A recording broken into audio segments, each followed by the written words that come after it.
Oh, we have Helmi. Helmi, would you like to go 33? Yes. How are you? Okay, when the blood pH falls below 7.35, result in acidemia. Acidemia, right?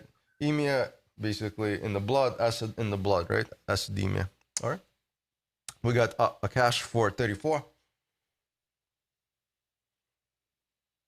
When the pH rises above 7.45, a state of alkalosis exists. Yeah, very good. So above 745 is alkalosis. Next, we got Christina. Christina, would you like to go 38? Sure. Excess hydrogen ion is eliminated from the body largely by the kidneys. The kidneys, right? Yeah. So hydrogen is being eliminated to maintain our pH balance. Next, we got Curtis for number 39. When the pH of that extracellular fluid drops, the kidneys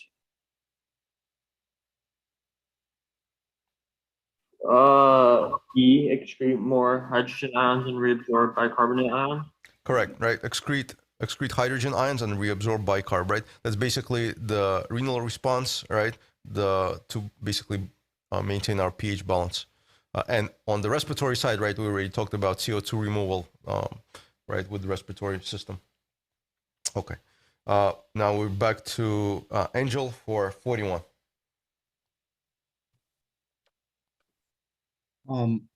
41. Oh, a person who consumes large amounts of sodium bicarb to settle an upset stomach risk. Yeah, I'm not sure about this one, Nick, but I'm gonna give it a quick guess. I'm gonna say it's either C or D. C or D? So which one would you pick? Which one would you pick if you were to make a bet? I'm gonna go with D. D, right? D is correct. Alkalosis. Why? Because think of it like this, right? We also give sodium bicarb, right? When do you give sodium bicarb? You give it for someone in acidosis. Right. So if you give it someone in acidosis, you would to change from acidosis to what? To alkalosis, yeah. Alkalosis, right? That's so why I give too much. What was that? So I said, like, if you give too much of this, right, you may switch them to alkalosis. Right. So it makes sense, right? 41 is D. All right. 42, Milan. Which of the following descriptions best fits the acid-base disorder metabolic alkalosis?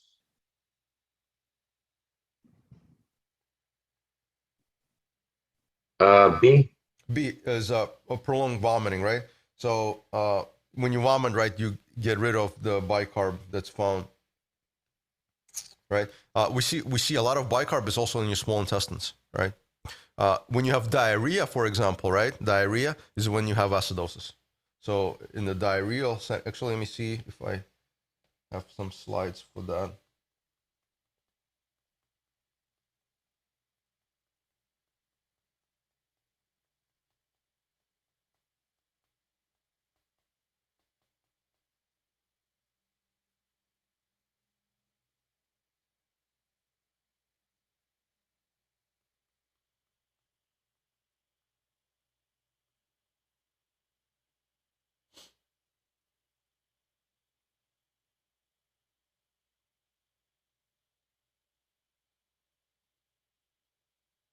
Yeah. So look, right? So here we see metabolic alkalosis, right? And usually loss of hydrogen, and we have severe vomiting. So this will cause alkalosis. But when you have diarrhea, right, severe diarrhea, you will lose your bicarb. And in diarrhea, this is when you have acidosis, right? So remember, right, when you vomit, alkalosis, diarrhea, acidosis. And we see the other states, right? The other states that can cause it, right? So they give you ketoacidosis, lactic acidosis. By the way, if you give too much sodium chloride, right? Remember, I was showing you this slide here. Fluids, right? You see your saline, right, is pH 5.6, right here. So if you give a lot of fluids to your patient, you can cause acidosis secondary to your infusion. So be cognizant of that. Even though it's isotonic, right? You see osmolarity is 310 here, right? Very close to 290, which is your normal level. But it's 5.6 pH. So if you give a lot of fluids, I'm not talking about like 1 liter. I'm talking about like 3, 4, 5 liters. You can switch them to acidotic status. I'm sorry, Nick, can you repeat that? When somebody vomits, it's acidosis, and diarrhea is alkalosis. Is that what you said? No. Vomits, alkalosis, and diarrhea, acidosis. I got it. Thank you. All right. So we are up to Ian for 43. Okay, hypoventilation leads to respiratory acidosis. Yeah. So that's your basic, heroin overdose, right? Not breathing, hypoventilating, respiratory acidosis. 44, we got Brian. Which of the following descriptions best fits the acid-base disorder? 1 second. Respiratory acidosis. That would be C, consequence of reduced alveolar ventilation, for example, due to emphysema. Yeah, that is correct, right? So we see a lot of that in our COPD patient, right? And they have a reduced alveolar ventilation secondary to the disease process. So you may see that, right? Respiratory acidosis developing. 45, we have Irene.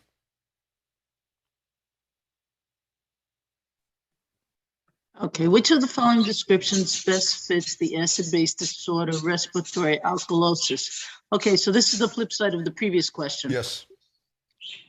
Okay, so we have alkalosis, which means we have less acid. Consequence of hyperventilation. Hold on.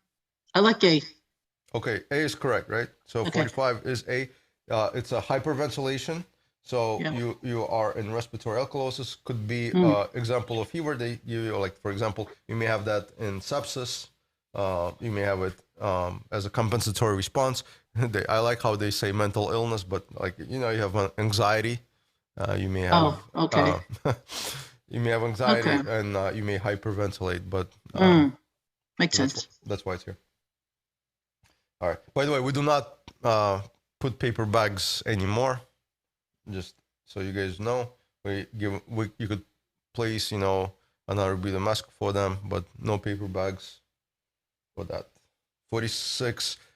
We are up to Helmi. Hyperventilation will increase lower, will raise pH. We'll raise pH, yeah. So hyperventilation, you're gonna get rid of CO2. You get rid of CO2, right? You're going to basically increase your pH. So basically, increased pH means you're becoming more alkalotic or alkalosis. Next, we're back to, unless you guys want to answer, if more of you can raise your hands. If not, we go back to Angel for 54. What effect does aldosterone have on sodium ion concentration? So it's going to increase the concentration. Oh, it's B? B, aldosterone. Hold on, or So aldosterone does not decrease. no, increase. Yeah. So it's going to be E. E is correct, right? E is correct. So for 54, it's E. Why? Because aldosterone is going to retain salt and water is going to follow. So if I increase my urinary sodium retention, therefore I'm going to increase my sodium ion concentration in the extracellular fluid. So E is correct. 55, we're up to Milan. Which organs are primarily responsible for regulating the potassium ion concentration in the extracellular, right? Extracellular fluid, yeah. Basically, what's regulating potassium? Kidneys? Kidneys. Yeah. We're on renal chapter, so kidney is the choice. Kidney is the correct choice. Good. Ian, next for 57. Okay, define hypokalemia and hyperkalemia. You guys may. Yeah. It's basically asking you for the levels. Yeah. Yeah. Hypokalemia is defined as blood levels below 3.5 milliequals, and hyper is defined as levels above 5. Yeah, that is correct, right? C is the correct choice. 3.5 to 5.0. This is your level. So anything below this is hypokalemia, anything above this is hyperkalemia. And those are basically blood work levels that when they draw blood, that's what they look at. All right. 58, we go to Brian. When your body is in acid-base balance, I think it's E when the production of hydrogen ions is offset by the loss. Yeah. So basically the goal is basically maintain pH, right? That's basically what we look at, right? The goal is to make sure pH is in the 735, 745 range. Right. So that's basically what we look at. So that's the major thing, right? And that's how we know we have acid-base balance. All right. Irene for 60. Define acidemia and alkalemia. Acidemia has to be low, alkalemia has to be high. Let's look at those numbers. I like,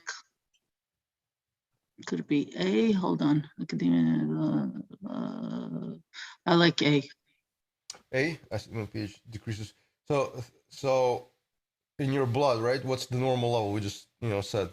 Yeah. So this is in reference, right? If you're at any of these levels, you are gonna be dead. Okay. Right? You're not gonna find this type of pH. Answer is D. Yeah, answer is D. I got a chance to read D. I like D better. All right, you like. So scratch that. Decreases below 735 and alkalemia on pH. Yeah. So I didn't get a chance to read it. Yeah, if you find anyone alive, well, with this pH range, I would be extremely surprised, right? So 4.8 or 11.4. This is not a pH range for anyone who has a pulse. Yeah. Right. All right. 61. We are up to. We're up to Helmi. What intermediate compound formed from water and carbon dioxide directly affect the pH in extracellular fluid is bicarbonate. So think of intermediate compound. So when they say it's carbon dioxide, right, which is CO2, directly affects with pH and extracellular fluid, right? So remember I was drawing carbonic acid B. Yeah. Sorry.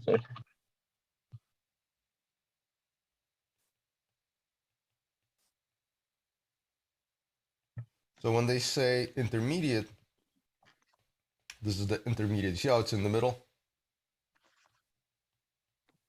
Yes, it is.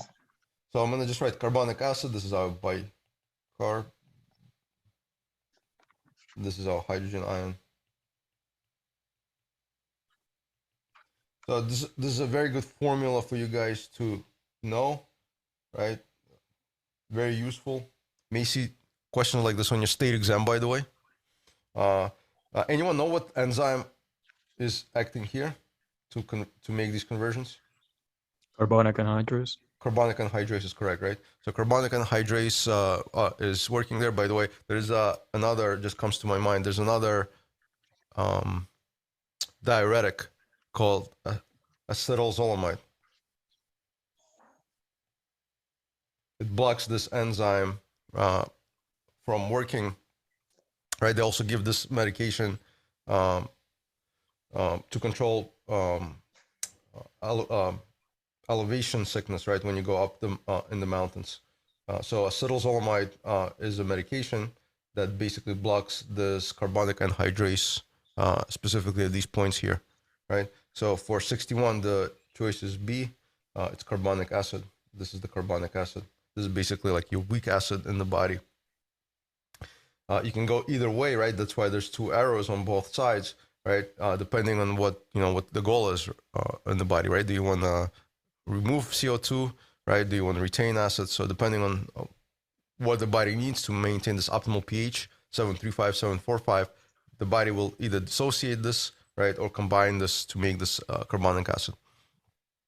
So 61 is B. 62, who was the last person to go? Help me, right? Okay, now we up to Akash for 62. Summarize the relationship between carbon dioxide and levels and the pH. It's going to be the universal relationship occur between the level of carbon dioxide and pH. Yeah, very good. So it's inverse. Why? Because if I get rid of my CO2, I'm going to become more alkalotic, right? I'm going to become more alkalotic by getting rid of CO2. On the other hand, if I'm retaining CO2, like hypoventilating, I'm going to become more acidotic. So it's a inverse relationship between these two parameters. 65, we are up to Curtis. Describe the carbonic acid or the carbonic acid bicarbonate buffer system. It'd be E, right? The carbonic acid bicarbonate buffer system uses the lungs to exhale CO2 to buffer pH. So, but which will be out of these choices would be a better answer, right? So look at choice A, for example, right?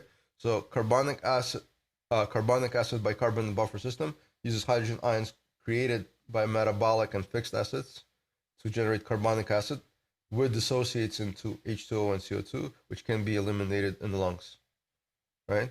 And then the carbonic acid buffer system uses lungs to exhale CO2 to buffer pH. So the here is just the A is more complete answer, right?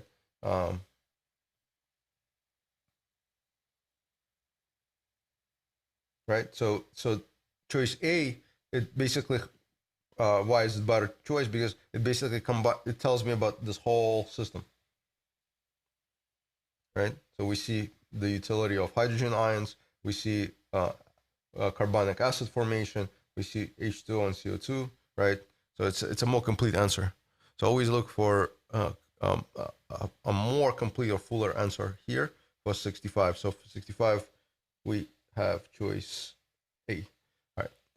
All right. Next, I guess we're back to Angel for 66.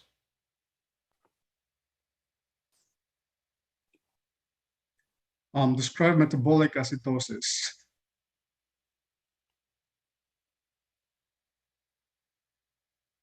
It's not B. It's not E. It's not D.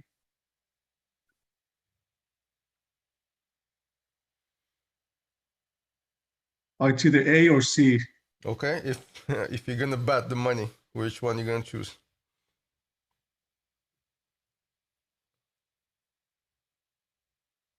A. Metabolic acidosis pH decreases the ability to remove CO2 by the lungs. So then if you initially it's not going to be metabolic acidosis. If you cannot remove CO2, you're going to go into respiratory acidosis. It's going to be C. C, yeah. That was close. So metabolic acidosis occurs when pH decreases due to increased number of fixed and metabolic acids, right? Or from bicarbonate loss, or from depletion of the bicarbonate reserve when hydrogen ions are not adequately excreted by the kidneys, right? So metabolic is always dealing, right? Usually with when we look at it, right, we look renal, right, and GI issues. When you're talking about the lungs, initially it's going to go into respiratory acidosis.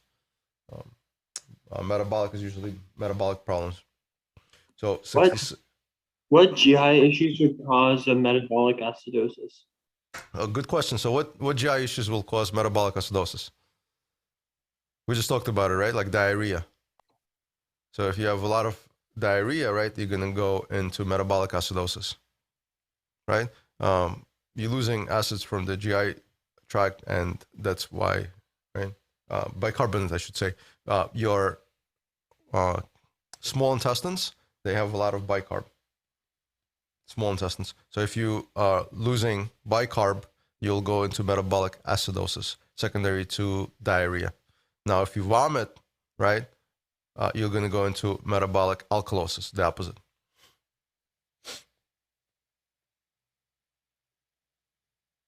You ever, you know, like if you guys ever vomit and you feel that like burning sensation, like it's like acid that's coming up, right? And so that's why, right? You may lose that, and you will see, right, alkalosis develop. All right. Next is we had then we're back to Angel. Sorry, who was the last person to go? Yeah, that was me. It was, yeah. So we are back to Milan. Describe metabolic alkalosis. That would be D. Which one you said? D, David. D is correct. D. So describe metabolic alkalosis. Metabolic alkalosis occurs when pH increases due to removal of hydrogen ions when bicarbonate ion concentration are elevated, right? So metabolic alkalosis is removal of hydrogen ions.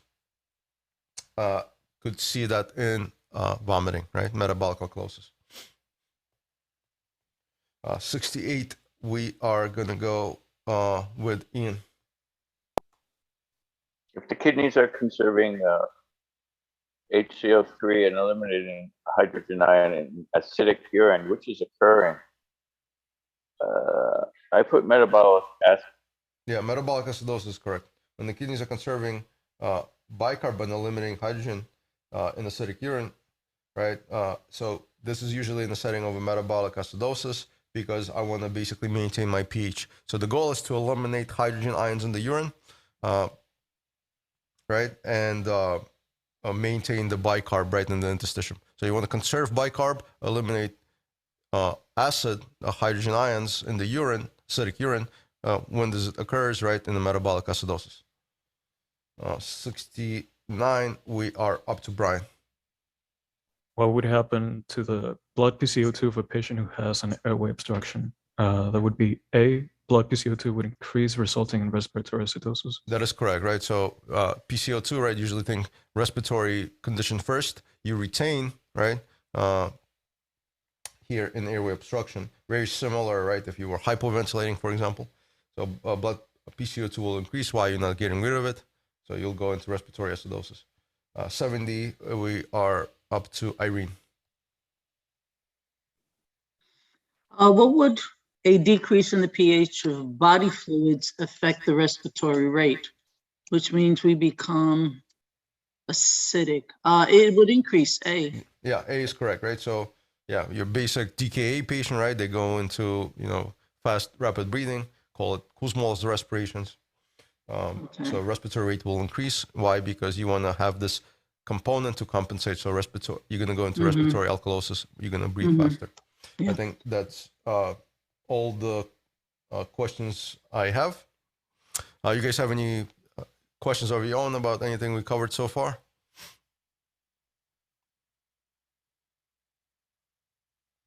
No questions. So, like I said, if I was studying for the final exam, for the AMP final, I would download all these problem sets.